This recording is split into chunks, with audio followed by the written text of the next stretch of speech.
Hey there, I'm Alanis. I'm here in Phoenix with Self-Neglect, talking to Matt. Leon. Alex. And Eric. So you guys are here tonight, kind of touring your new album. How's that been so far?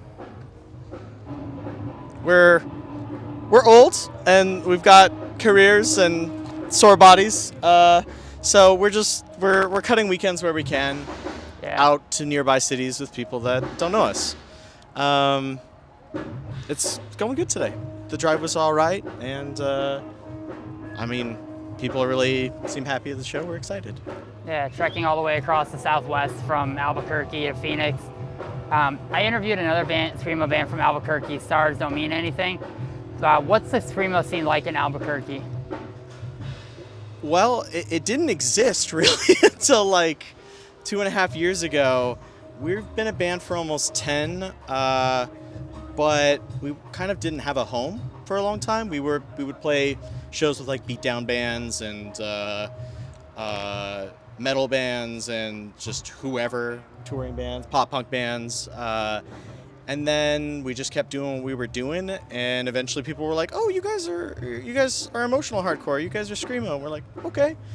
And then suddenly there were a bunch of other bands playing that sound in Albuquerque, and we had friends to play with for the first time, which was really cool. We did a tour with Stars Don't Mean Anything as well. That's right. So, and they were like very early into playing that style because they were playing slightly different style of like, I don't know, screamo, I guess at the time, but they leaned more into the scrams around the time we went on tour with them, and then slowly but surely we have like Dog Sees God, who we're playing with tonight, and Psycho and Girls.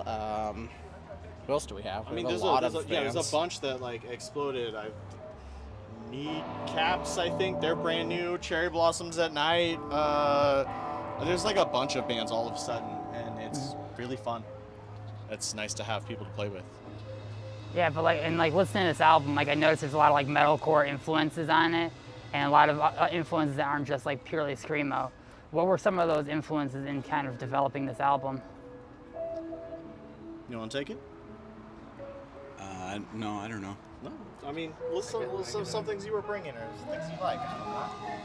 I play guitar, so for most of the guitar parts, a lot of it was screamo, but like bands like Deaf Heaven, I listened to a lot, and I listened to a lot of Joyce Manor. My Chemical Romance is my favorite band, so even just like early 2000s stuff in general was just things that I've always taken from, Yeah. I could definitely see like I Brought You Bullets kind of having an impact on this. yeah. Like that like mid 2000s kind of not quite metalcore yet, like bands that would later come on, but sort of that post-hardcore emergence from it. Yeah. I think it's kind of weird though because none of us grew up listening to metalcore, like hardly at all. I was probably I guess some old metalcore like Zao, Botch, that stuff, but like like a lot of I think I was the closest because I was from Denver when like Fear Before and bands were around then, but we were all into like punk and different stuff like that, and I got more into scrams, and then when I joined the band we were like going for a heavier sound, and it just kind of happened. We're like, hey, breakdowns could be cool after a fast part, but it wasn't like purposeful, like let's sound like Old Under Oath or something. It just kind of happened. So absolutely. I think we like haven't really shed our roots, and I value that. Like when we very first started, we were a hardcore punk band, and we still have fast parts that are circle pit parts, and we still have kind of the types of breakdowns you might hear even in like a melodic hardcore band or something. And yeah, it's kind of us being in touch with ourselves as kids in a way. I think is the kind of unusual influences, I would say. Yeah, and so taking a lot of those influences, a lot of like the younger generation too are utilizing that style, like bringing those like 2000s influences forward. What do you think the future of the genre looks like right now? Well, I'm a little nervous for the future of the genre because I feel like what happened to hardcore as an umbrella term under the like weight and scrutiny of mass media in a way that it really hasn't ever had before, kind of tweaked the genre in a weird way, where you have like people approaching it as a fad, and a fad that's more consumable than maybe fads of the past have been because information is so more easily accessible than it was.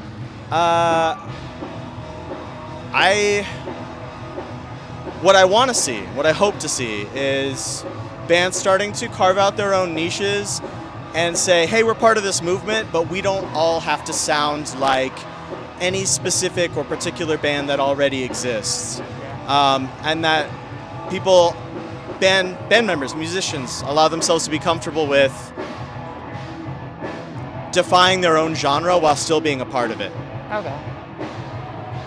Yeah. And then to kind of wrap one final question, what is the self-neglect song that you're most proud of right now? Let's give it to, you guys each want to give it a go for that one? Yeah, I think mine is Constraints of the Fashion. I think that's one where we really went and decided, like, we're going to get weirder, we're going to get groovier, we're going to, like, throw even more, like, Latin influence into the song.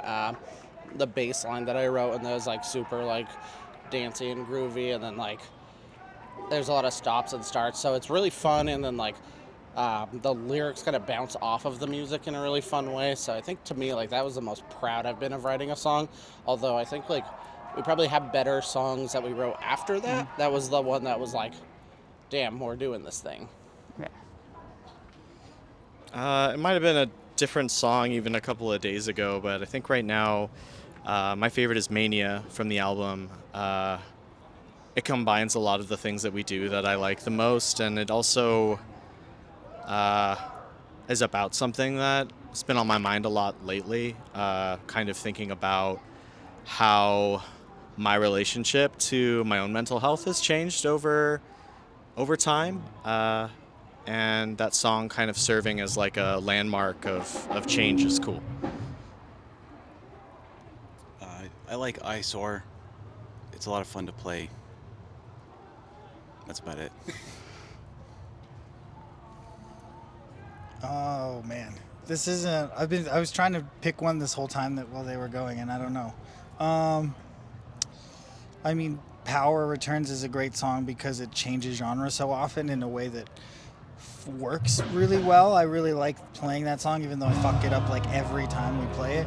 But that's probably, or Saying Goodbye Twice. Those are both. They're kind of tied for me, probably. Okay. Yeah. Nice. Well, hey, thank you all very much for this, and I'll hope to see you guys tonight. Yeah. Thank you. Yeah.